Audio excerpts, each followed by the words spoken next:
Hello, everyone, and a warm welcome to this special episode of Strengther, brought to you by CXO Digital Pulse.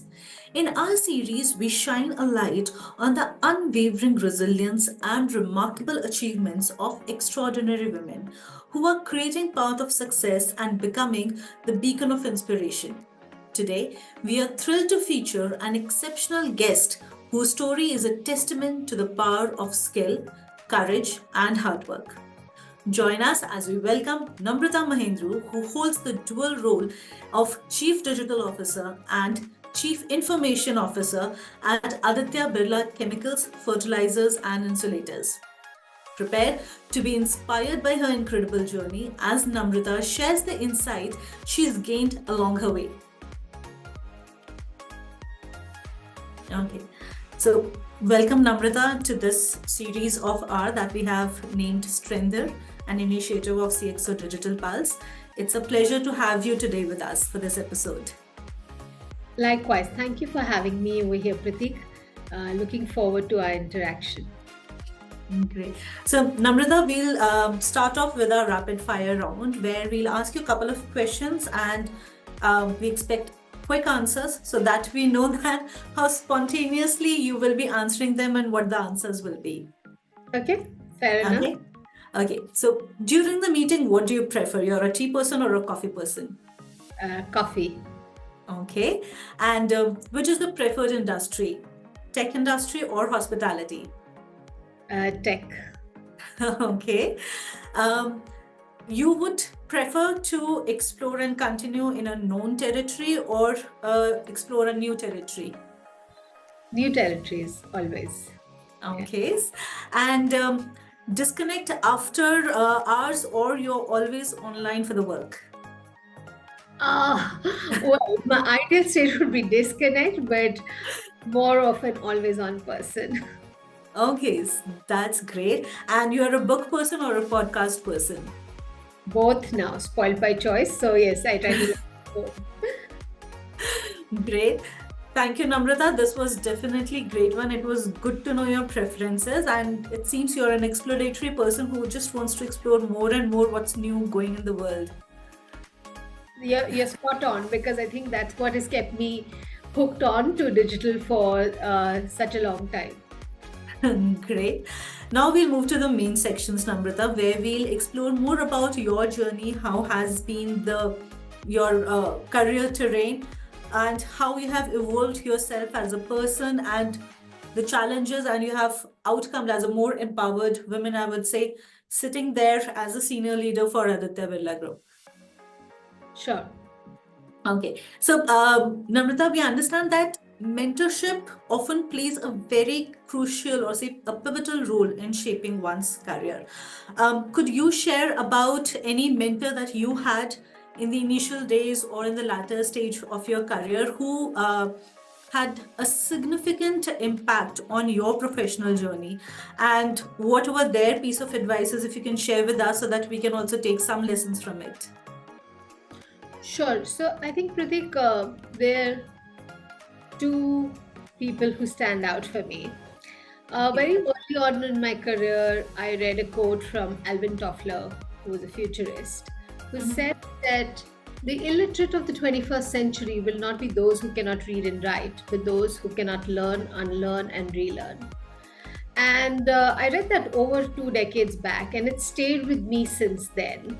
I think it is so apt for the day and age that we live in today, much more than, when I read it for the first time 2 decades back. So I think that stayed with me. And while it's not exactly a mentor in that sense, but, I'd say that it's something that I learned hugely from and I have tried to practice along the way. I'd say the second mentor for me, as I mentioned earlier, I've been in a spiritual practice. I follow Nichiren Daishonin's Buddhism, and I've been in the practice for over a decade now. We have 3 mentors in our practice, and our second mentor, Josai Toda, talked about human revolution. What I mean by human revolution is, how do you look at your actions and your behavior on an ongoing basis? How do you work towards being courageous while being compassionate and work with the wisdom of the Buddha, so to speak. What I mean by that is that you are constantly reflecting inward. You're constantly looking at saying, how can I be a better version of myself from what I was yesterday? So the Okay. quest is really to polish your own life on an ongoing basis. And from a career point of view, it becomes extremely important because the world that we're living in, the kind of disruption that is happening, I think we all need to keep reinventing and re-improvising ourselves, in some senses, on an ongoing basis. So I'd say that these are, some of the things which have stayed with me from a mentorship point of view, and from a perspective of something I practice. Okay, great, Namrata. And I'm sure these worked very well, even for your personal as well as the professional journey that you are experiencing. And with that thought, I would ask that, as in your view, what measures should organizations implement to ensure a very clear and accessible pathway, especially for women, if they are to succeed in their career? Because while these spiritual messages are there, there needs to be some path breaking initiatives that or cultural implications that organizations should be implementing. Absolutely, Pradeep. So I think, we all keep talking about equality, but before equality, you need equity. And when I'm talking about gender equity, what that means is really the process of being fair to men and women. To ensure fairness, there are a number of different measures that can be taken to compensate for, the historical baggage that women carry, the social disadvantages that have prevented them from having a level playing field, with men. Now, some of the things that an organization potentially can do, and a lot of those our organization is already doing it at the Birla, include, the potential for, providing that equity. Now, how does that equity happen? One is, making sure that you are providing opportunities for women to polish their lives, to build up on their knowledge, to give them opportunities to do things differently. They need a support system. So, that support system could come through mentors, as you mentioned earlier. We have a Mhm. very strong culture of coaching in the Aditya Birla Group. Okay. So, coaching would play a very critical role in terms of, enabling women to again tap into their limitless potential, to have the ability to recognize what their strengths are and to play to those strengths. But the community also plays an extremely important role, and that is where we have tried to make sure that if somebody is looking for, beyond a coach, beyond a mentor, if somebody is looking for hand holding, then those opportunities are available. I think Okay. the community also plays a critical part in terms of, sharing knowledge, sharing experiences. And when someone else has walked that path, Mhm. then it just makes it a little bit more easier. As an organization, because we're hugely into manufacturing, we do a lot of work, for women on the shop floor also. So, to give you an example, in our Vilayat plant, which is in Gujarat, Mhm. we had um, Muslim women who were brought into the shop floor. These were young 19, 20-year-old skilled women who were brought into the shop floor. And I think there was a cultural element to it, like you said earlier, and I think the role that men play becomes extremely important to make them and their families feel safe. So, the initiatives which were taken by the plant team to make sure that it was a safe environment, it was an Mhm. environment, where the women felt respected, and they had, all the facilities to make sure that they could carry on their work, without any compromises, became extremely important. So we've done that successfully at one plant. We're looking at rolling that out across other plants. Today we have women who work on the shop floor, And again, I'm emphasizing on this across multiple roles. What we don't have right now and we're aspiring towards is a plant head who's a woman. So we're still waiting for that first to happen. But whether you're talking about, functional teams, whether you're talking about night shifts, whether you're talking about, women in different roles, in a challenging sector like the chemical sector, we have women, pretty much present across the board.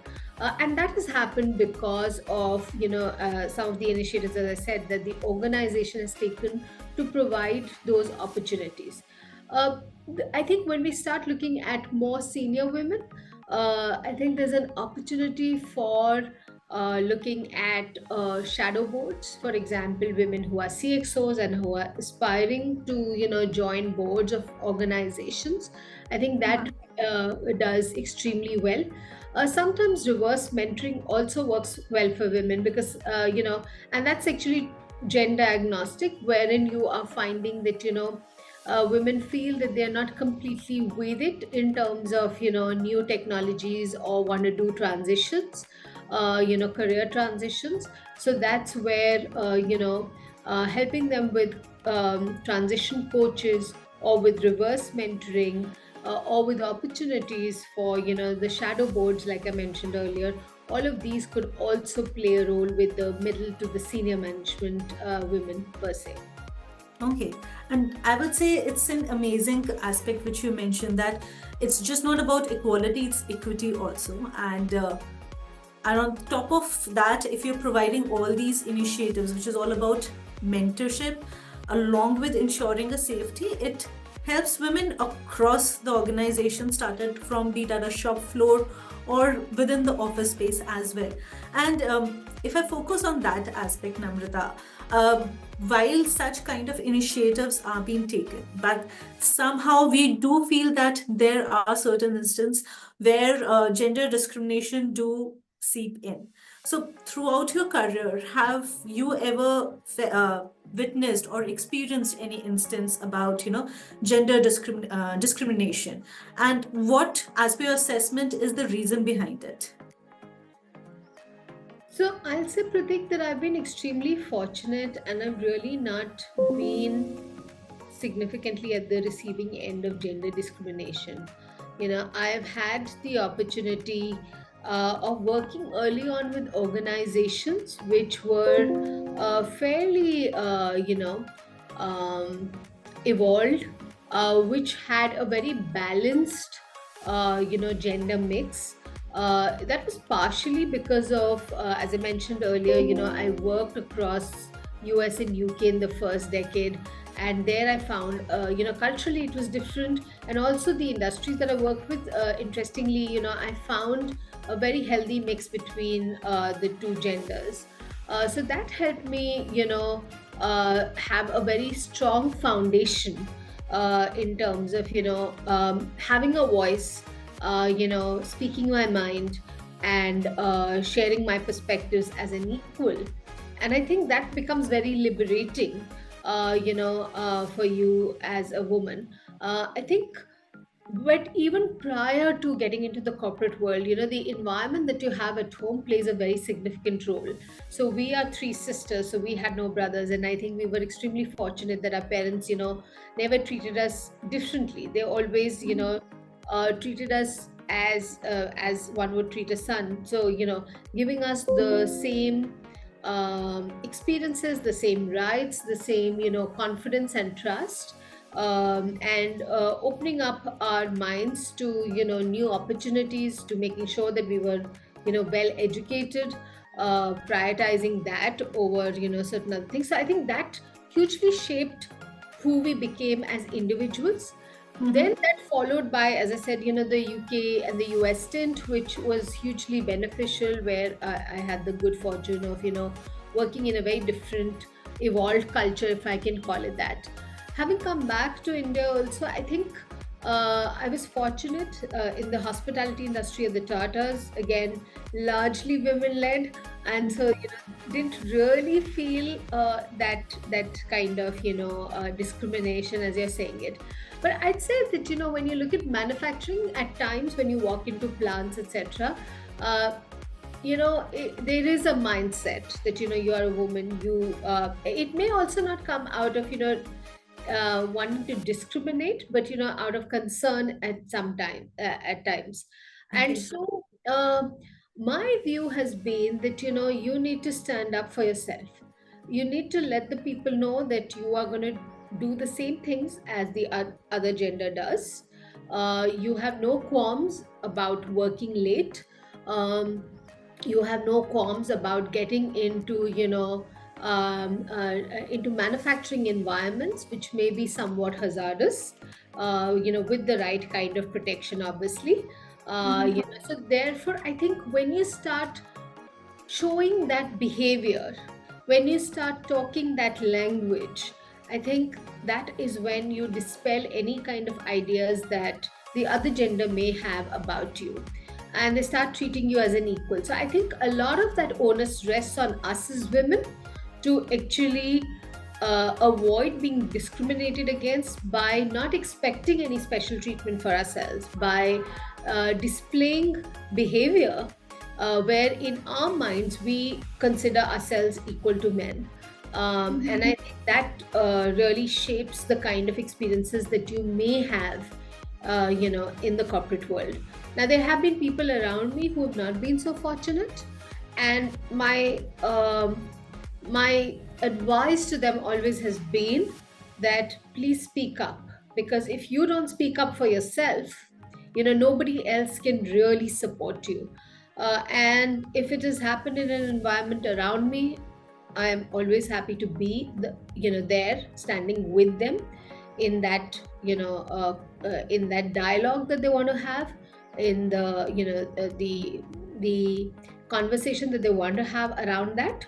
um, and I would say that for women who are outside, again, find that one person who feels strongly about this and will stand with you, to support your case.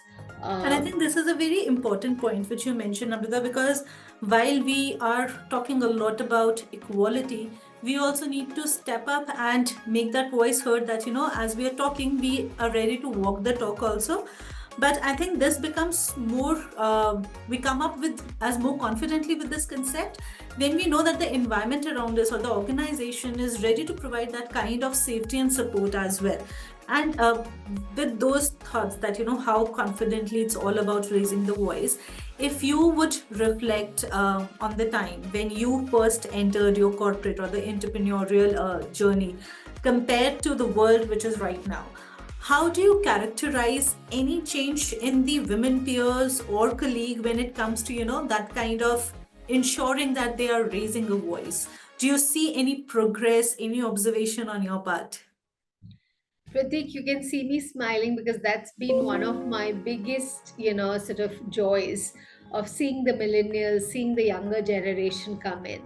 So I think because of the exposure that they've had in life in general, they're far more confident than our generation was as a 20-year-old, getting into the workforce. And they definitely do have a voice, they do have a mind, and they speak that mind. And I think that is great, because that's the first step towards being equal, to be courageous enough, and I'm using the word courageous very purposely, to be able to speak your mind, to be able to speak against something that you feel very strongly about.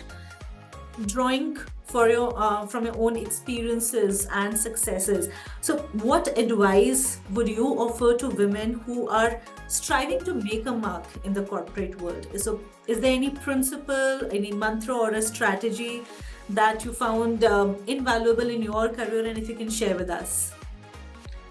um, so I think um, there there are some things that happen for me by accident, and then I realize that they actually um, worked beautifully with who I am as a person, and therefore it's all turned out well.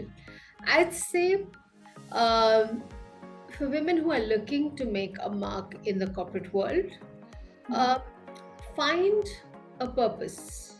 What is it that you want to do with your life? I think that's extremely important. Find your passions, and they could be one or more than one. Play to your strengths is something else that I have strongly believed in. And I think when you start looking at these three things come to yourself, along with prioritizing yourself, which I said even previously, when you have these four things come together, I think you will find something which is very organically an extension of who you are, in terms of your work, in terms of your career, in terms of what you want to do for the next 20, 30, 40 years in your life.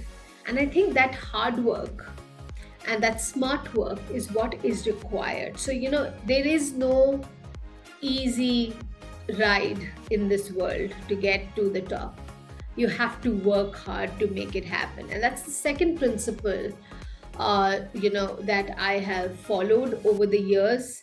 And I think it's when you do the hard work, when you do the smart work, but you do it consistently over years, over decades, that is when you would be able to make your mark, in a given space of your choice. But I think that is extremely important, and that's a mantra that I personally follow, that you have to have that component coming in, along with following your passions, following your strengths, finding your purpose and working towards it.